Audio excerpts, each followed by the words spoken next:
Okay, this is a lecture on the 7 Years' War, also known as the French and Indian War. We're going to ask a couple questions at the beginning, cover the beginnings of the war, how the war evolved, and the results of the war, and that should be it. So I'd like to start. Hi there. I'd like to start with a couple of questions I'd like you to keep in mind for the next 4 weeks or 3 weeks of the class. How revolutionary was this American Revolution? How much really changed? There's a whole lot of historians that would argue that it's a partial revolution. We exchanged one government for another, but the same people that were in charge of the colonies were in charge of the new country. It wasn't much of a social revolution.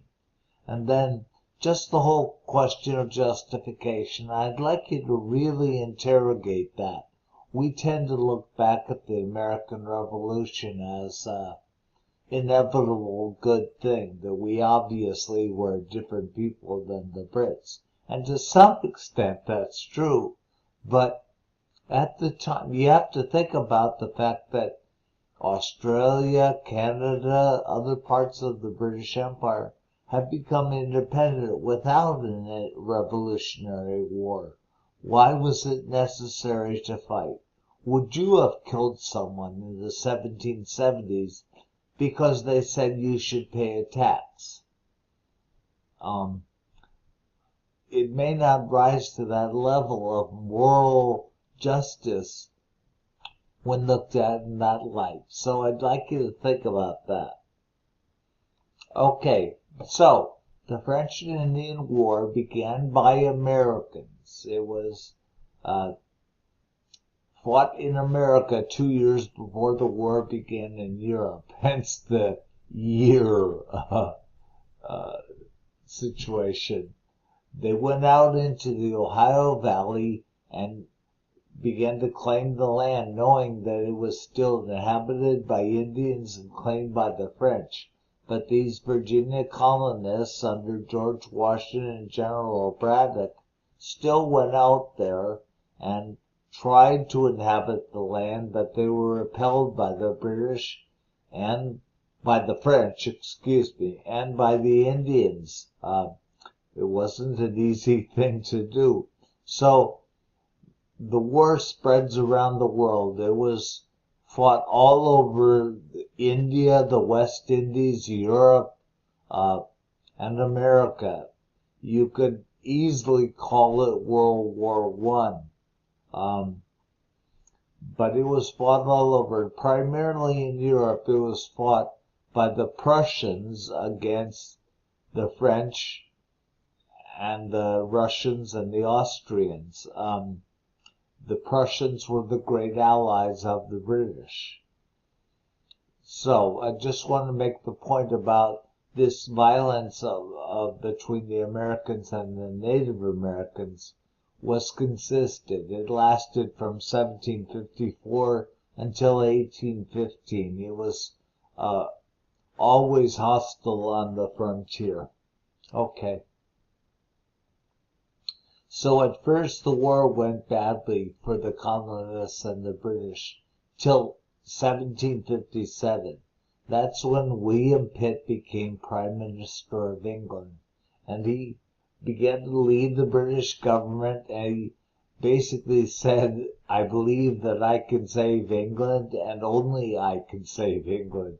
So his strategy was to bankroll the Prussians, give them money, go into debt to fund the war in Europe, and hope the Prussian army could survive against 4 million people against 60 million people was quite long odds. But Frederick the Great and the Prussians fought bravely and effectively, and he put the British Army and the British Navy into North America. He eventually won some battles at Fort Louisbourg and then took Quebec and Montreal in 1759 and 1760. And these were astonishing results and completely flipped the war around so that the British were in a dominant position. So the Treaty of Paris of 1763, there will be another Treaty of Paris that ends the American Revolution in 83. I suppose Paris was popular for diplomacy, but basically this Treaty of Paris in 1763 kicked the French out of Canada and Louisiana, just expelled them. The French gave their Louisiana territory in the east of the Mississippi to the British, west of the Mississippi to the Spanish. They kept some sugar islands in the Caribbean. But the British gained all land, including Spanish Florida temporarily, east of the Mississippi River. And of course, what's so tragic about this was that Native Americans were not consulted in all these maneuverings whatsoever. They were just considered basically to not exist. But they did exist, and so they went on the warpath. They heard about this treaty and these settlements, so they went on the attack against the white people in that region.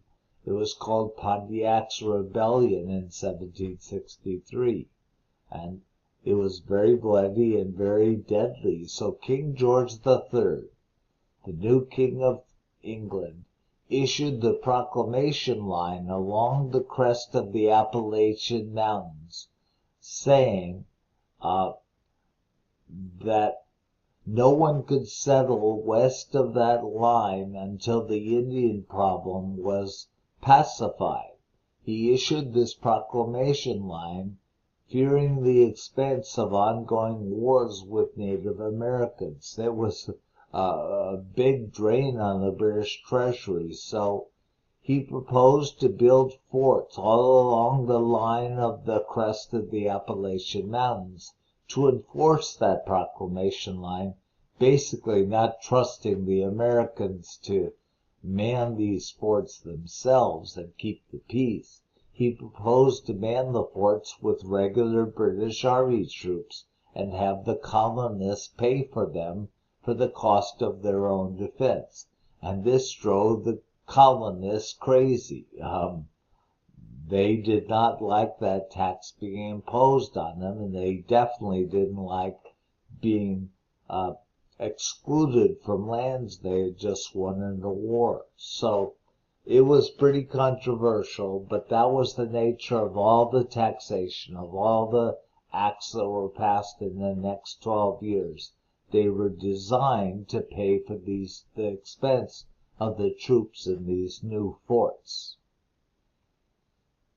So there's a map that shows the line along the crest of the Appalachians and the dividing line between the settled eastern colonies and the Ohio Valley lands that was pretty much controlled by the Indians. Okay.